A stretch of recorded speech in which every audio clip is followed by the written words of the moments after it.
Fort Hall's here, so I don't know. We'll have to talk to her about getting those copies of that information. You need to get down. So they're taking pictures. But anyways, that's all I know in terms of what this rock means, and I'm hopeless that we will get this information out to a lot of the people that live in this area, that that have their families have roamed this area. This area here is to the Waihi River, the Malahir River. They come together up here by Nissa and Adrian, or Ontario. So the Indians, they like to hunt fish because that's their good source of food, and there was all at that time there was sturgeon.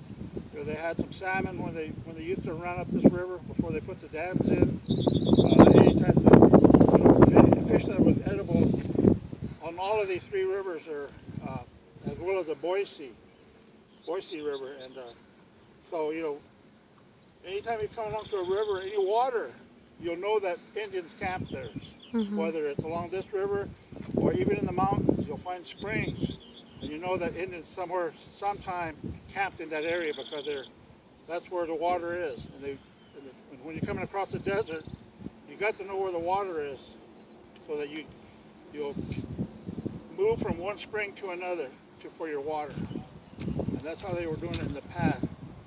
Because some of these roads that you see, all the interstates, the state highways, the county roads, some of these were Indian trails that were, back then the Indian traveled, those knew how to get around the areas by traveling.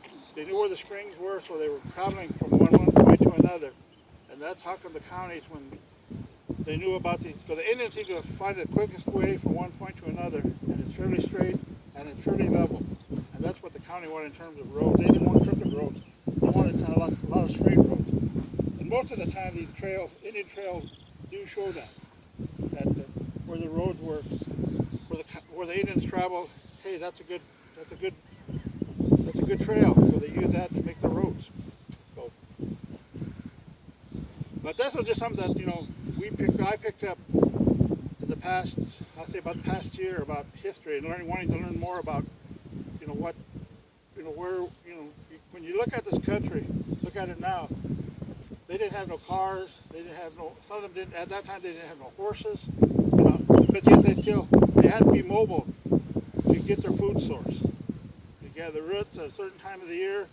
They went into the mountains to keep cool as well as hunt, dry their meat, and fish, and etc. So these people were pretty hardy. They moved around a lot because they had to, because they can't stay in one area.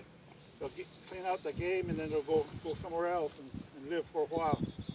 And then, like in our case, the Wada, they would roam around quite a bit, but they would come back to Harney Lake and Malahir Lake, camp for the winter, and then after winter, then they start spreading out again. They go to the Steens Mountain, they go to the Strawberries, they go even up this, which were the Waihi Mountains. The people travel in a cycle, following their food and the roots. Then they come back on probably maybe a year, and then eventually by wintertime they'll be back in Harney Lake again, Malahir Lake, to camp for the winter. And they start it all over again. That's some of the story that our elders were always. I listened to when I found it just had time to listen to what they're telling us. So, but anyway, this is just some of the stuff that I've learned in terms of some of the fights, like up there by Waihi, the Waihi Dam. The soldiers were fighting. They were fighting the soldiers, the Shoshones. They were fighting up there, and then the cavalry got tired of it. But the Indians were leading them into tough terrain that their soldiers were hauling on their wagons and their big cannons. Eventually, they come to a point where they couldn't go anymore with their cannons. So what they did was they just shoved them off the edge of the rim so they could just keep following with horses. So there's some cannons that are back up there on the Waihi Dam, the Waihi Reservoir. That there's an elder that says he's seen them, seen one at least. But they're there. They're still abandoned. They left them. You can see the cannons, overgrown with sagebrush and weeds and etc. So it's there.